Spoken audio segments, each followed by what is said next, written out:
અમદાવાદમાં x DYSP જમીન કૌભાંડનો મામલો જે સામે આવ્યો તેમાં સંતાનોની જામીન અરજીનો પોલીસ દ્વારા વિરોધ કરવામાં આવ્યો છે। બીએનએસએસ કલમ હેઠળ 183 હેઠળ મેજિસ્ટ્રેટ સમક્ષ નિવેદન લેવામાં આવ્યા છે। સાક્ષીના જજ સમક્ષ નિવેદન લેવા માટે કાર્યવાહી કરવામાં આવી છે। પુત્ર સિદ્ધાર્થ પુત્રી ખ્યાતિની જામીન અરજીનો વિરોધ કરવામાં આવ્યો।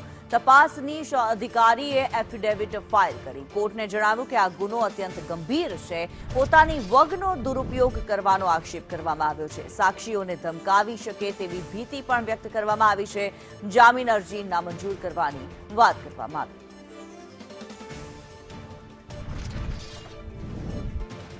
દિવ્યા ચૌહાણ અમારી સાથે લાઈવ જોડાયેલા છે। દિવ્યા, જે પ્રમાણે ડીવાયએસપી જમીન કૌભાંડનો મામલો સામે આવ્યો છે તેમાં શું કાર્યવાહી કરાઈ છે, શું અપડેટ છે?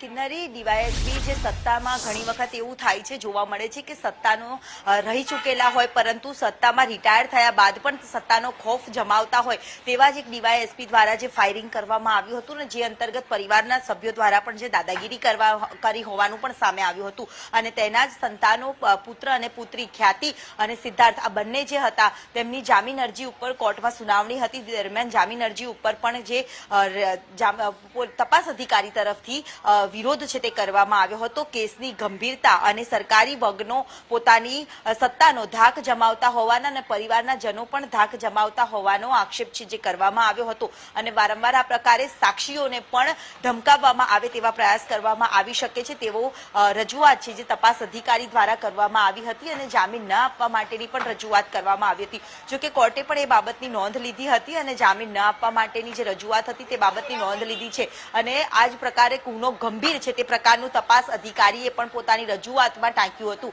એટલે કે ડીવાયએસપીના સંતાનો છે તેમને પણ જામીન ઉપર મુક્ત જો કરવામાં આવશે તો સાક્ષીઓને પણ ધમકાવવામાં આવે તેવી ભીતિ છે જે દર્શાવવામાં આવી હતી। જોકે કોર્ટ આ મામલે નિર્ણય છે જે આગામી દિવસમાં સંભળાવશે પરંતુ આ જામીન ન આપવા માટેની મહત્વપૂર્ણ વિરોધ અને મહત્તમ રજૂઆત છે જે કરવામાં આવી હતી ને એફિડેવિટ પણ આ બાબતને લઈને 4 થી પણ વધુ પેજનું કરવામાં આવ્યું છે। જી ધન્યવાદ દિવ્યા આ માહિતી માટે।